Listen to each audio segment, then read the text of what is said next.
হেজামারা ব্লকের বড় কাঁঠাল থেকে বেলতলা হয়ে দুকরায় যাওয়ার রাস্তা দীর্ঘ ৭ বছর ধরে মেরামতের অভাবে বেহাল দশায় পরিণত হয়েছে।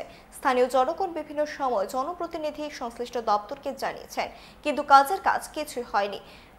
বিশাল এলাকার জনগণ বেহাল রাস্তার কারণে চরম দুর্ভোগের শিকার। স্থানীয় জনগণ সংবাদ মাধ্যমের মুখোমুখি হয়ে জানান, স্থানীয় মন্ত্রী রাস্তা পরিদর্শন করেছিলেন, মেরামতের আশ্বাসও দিয়েছিলেন।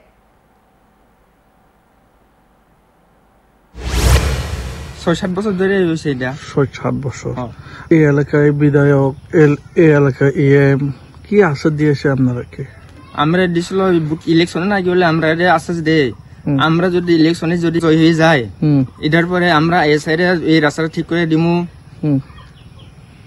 পরে আমরা দেখুম তোমরা রে দুঃখ কষ্ট দুর্দশাটারে দূর করব, এই কথা কয় আর কি। তারা আমরা আশ্বাস বিশ্বাস দেয় আর কি। কোনো কাজ কিছু কাজ হয়েছে না। আপনারা আসা যাওয়া স্কুল কলেজ অফিস কাজে এখানে তো গাড়ি দিয়ে তো আসা যাওয়া করতে পারিনি, অনেক বক্তব্য ভালোভাবে গাড়ি ঘোড়া চালাতে যাবে না।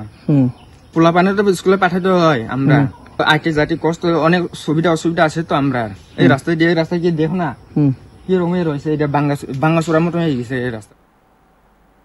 রাস্তা ভাঙা দিয়ে আমরা চলতেছে আমরা।